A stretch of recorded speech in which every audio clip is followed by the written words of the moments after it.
I'm Sydney Brandmeier, one of your daughter's doctors. Your daughter has been diagnosed with PKU from the screening when she was born.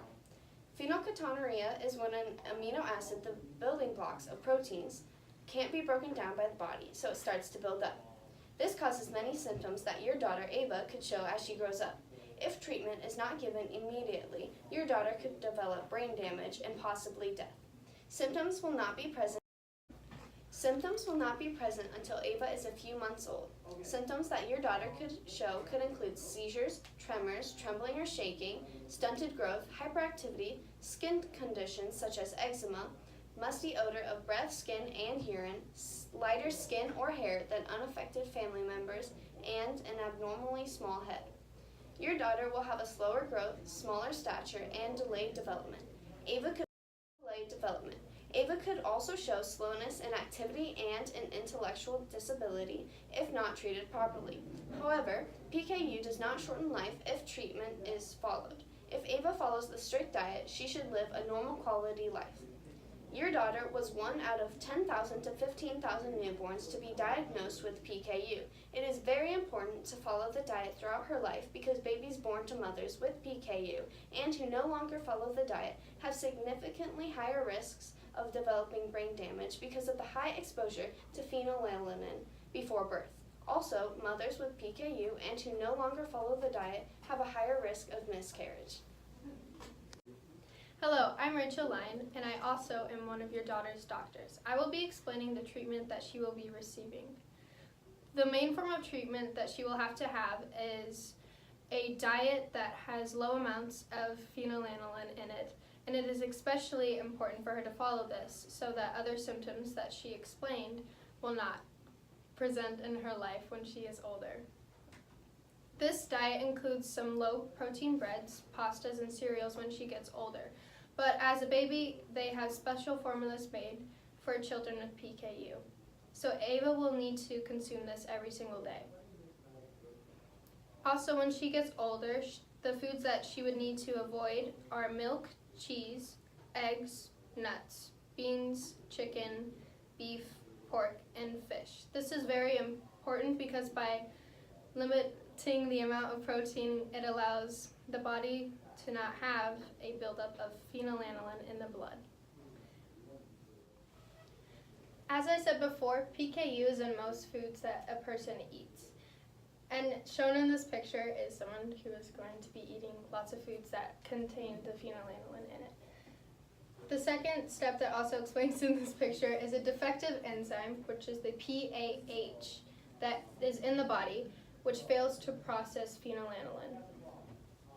By its failure, it leads to a high pH level in the blood, and that can lead to problems in thinking and behavior. Here is a more clear picture.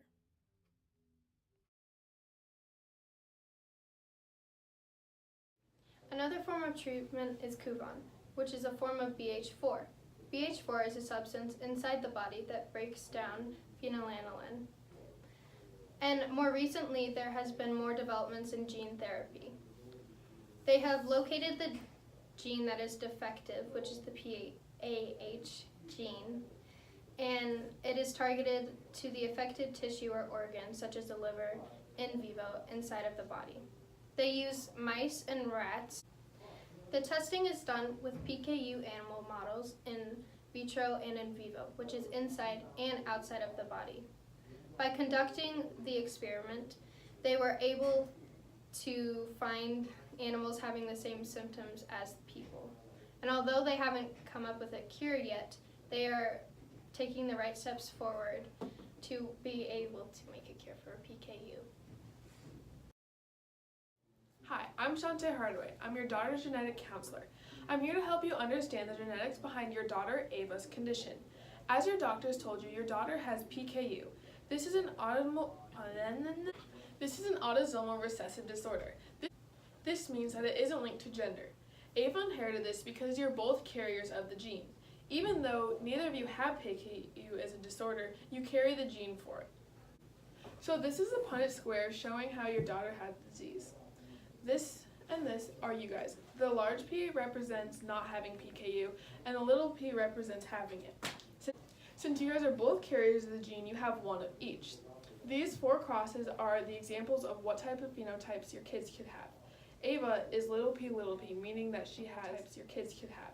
Ava is little p, meaning that she has the disease. These other 3 are examples of people who don't have PKU. So your son could be any of these, we just don't know which one since he doesn't express it. This is a pedigree representing your family. The squares represent males and the circles represent females. The shading represents having PKU. You 2 are the ones at the top. Since you're both carriers, you're both half shaded in. Once you get down here, this is your daughter Ava. Since she's fully shading in, it shows that she has PKU. Your son, on the other hand, is empty because we do not know if he carries it or if he doesn't have the gene for it at all. PKU only happens in 1 to every 10,000 and 1 to every 15,000 newborns, but it is more common in people of European descent, which could be one of the reasons your daughter has this. If you were to have another kid, the likelihood of your children having it would be very low. But when Ava has children of her own, they would either be a carrier or have PKU. Hi, I'm Joe Rosenberg, your daughter's molecular scientist. The disease PKU is on chromosome 12 at the PAH gene. So a mutation in the PAH gene that causes the PAH gene to not produce the enzyme called phenylalanine hydroxylase that converts phenylalanine into other important compounds found in the body, like the amino acid tyrosine. This is used to make several types of hormone and certain chemicals that transmit signals into the brain, and a pigment called melanin, which gives hair and skin their color. Tyrosine can also be broken down into smaller molecules that are used to produce energy. Here's an image of chromosome 12. The circled area shows where the PAH is. Deletion of part of the PAH gene that produces the phenylalanine hydroxylase, this causes the production of this enzyme to slow down. This protein, with the help of tetrahydrobiopterin, or BH4, is responsible for adding a hydroxyl group onto the phenylalanine. This is a hydroxyl group. This is phenylalanine, and this is phenylalanine hydroxylase. So, BH4 adds the hydroxyl group to right here, which turns it into that, which processes the phenylalanine. Without the ability to process phenylalanine, it will build up in the blood to a toxic level. Or like one of you 2. Yeah, you got it. Thank you for joining us on this Skype call, and we hope you have learned all the information that your daughter needs to have a happy and healthy life.